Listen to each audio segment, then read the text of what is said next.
Radhe Radhe friends. So today we are going to discuss a topic which is very controversial, which frequently remains in news and discussions, and Hindus frequently get defensive while discussing it.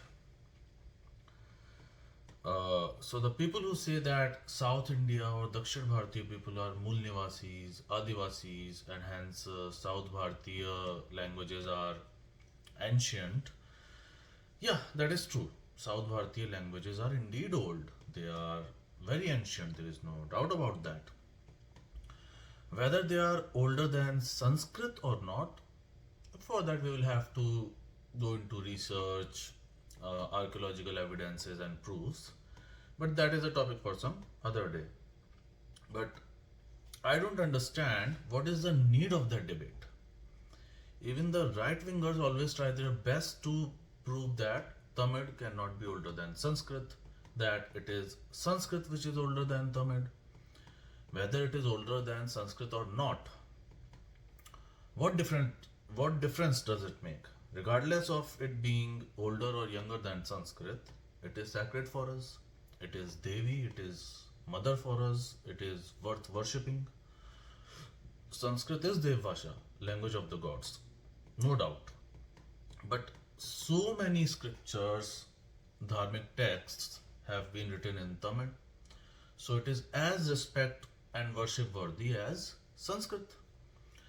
Mantras are recited in Tamil in Devalayas, and the hypocrisy of Hindu folks who say things like moolnivasi, adivasi, Dravidian are indigenous people, and North Bhartiyas are outsiders. Let me expose their hypocrisy. I will expose them in a minute. Wait and watch. They say that Vedic religion has come from outside, Brahmins have come from outside, and the Devi Devtas which moolnivasi, adivasi they worship or used to worship are non-Vedic gods and goddesses. They are different from Vedic gods and goddesses.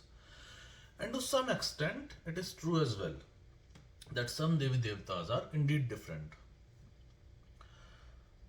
There are non-Brahman pujaris or priests in those devalayas, and the worship of and the way of worship is not Vedic. These gods and goddesses are not found in Veds and ancient scriptures, and have very little mention in them. So this I admit that it is true.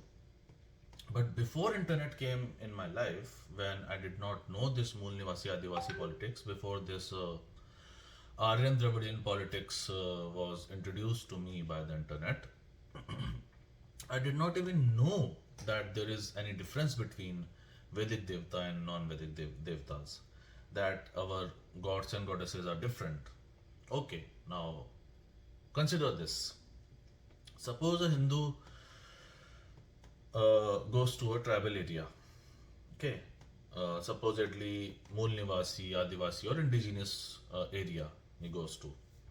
It could be Gond, Kol, or Bhil forest. Now there is some Vanadevi mandir there. Vanadevi means forest goddess. Mandir there. They are worshipping her. To please her, they are dancing around her in their traditional tribal dance, not with Vedic ritual, but their local tribal ritual. Would that Hindu who went there participate in that or not? Of course he would. They do. Hindus participate in them always. That Hindu would not even come to know or notice that it's not a Vedic goddess. That there is a difference between the two. That this is ours, this is theirs, this is not ours. It's that thought of not participating in the worship would not even occur to him. He will happily participate and pay his respects. And I did not even know the difference between internet came. I used to participate in these rituals. I used to bow my head, like it has been shown in Kantara movie. Uh, Panjurli and Gulika Dev have been shown. They are being worshipped. Bhoot Kola is taking place. Hindus are happily participating in it. Even Brahmins are participating in it, and they are trying to please those gods. Trying to they are taking their blessings. Why? because who did these tribals and moolnivasi adivasi worship? Elements of nature. They worship trees, they worship animals, hills, sun and moon, etc. They worship, right?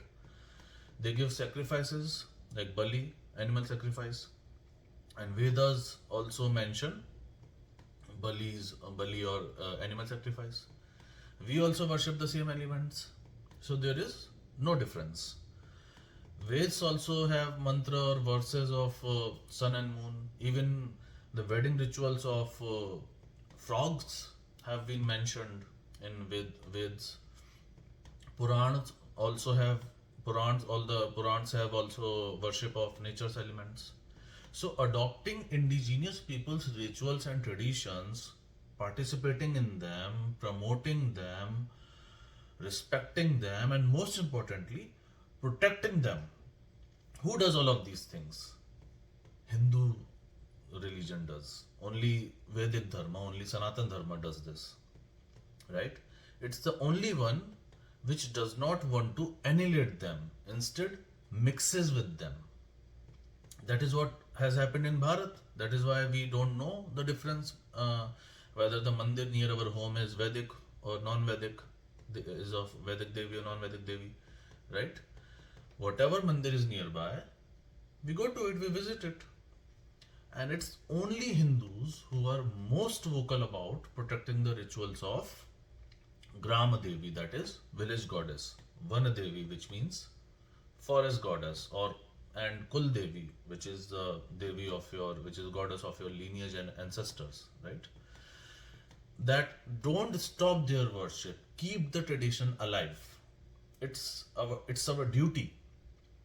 So the Shudra or scheduled caste and scheduled tribe people, they worship ancestors a lot. I know a Tamil scheduled caste person whose family worships ancestors the most with very non-Vedic rituals, very tantric rituals, and other gods and goddesses are worshipped lesser at his home. So which religion supports and promotes ancestor worship and asks to give pind or tarpan to ancestors? It's a Hindu religion, right? It's the Vedic Sanatan Dharma. So even if we consider that Arya people or Aryans as they call it, the Westerners call it Aryan, but the correct term is Arya though. So even if we consider that they did come from outside, just for discussion and debate purposes, I personally do not believe in that theory.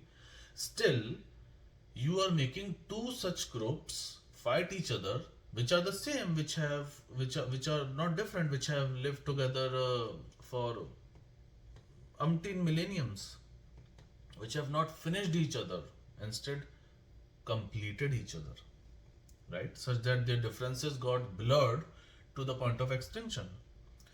And these politicians and custodians of Arya Dravidi politics, they try to portray those groups and those people, well-wishers of indigenous people, who want to annihilate them, who hate their culture, whose sole objective is to wipe out their traditions and practices. Those who are doing religious conversions in Chhattisgarh, Jharkhand, and Northeast Bharata, they are converting them from indigenous religions to foreign religions, right? That change your name, give up your practices, don't worship trees, don't give bali or animal sacrifice, etc. So who are you fooling? This is clearly brainwashing. This is indoctrination. So next time anyone brings up this topic of outsider indigenous people or Aryan Dravidian issue, then ask them this question. These people have come from outside, right? And you support indigenous people, right? We Hindus are ready to convert in their religion. We will give up Sanskrit. We will only speak Kol, Bhil, Gond and Northeast tribal languages like Naga and or Meitei, Manipuri. We will quit worshipping Vishnu, Shiva and Brahma. We will only worship, say, Karni Mata or Panjurli, the tribal gods. We have absolutely no problem in doing that. But would you support us? Because they will not. They will not, because they want to impose English and Urdu on all of us. They want to impose foreign religions and foreign culture upon all of us. Their double standards and hypocrisy will get exposed in a minute like this. So you ask them this the next time. So this was today's topic. I'll be back soon with some other topic. Till then, Radhe Radhe.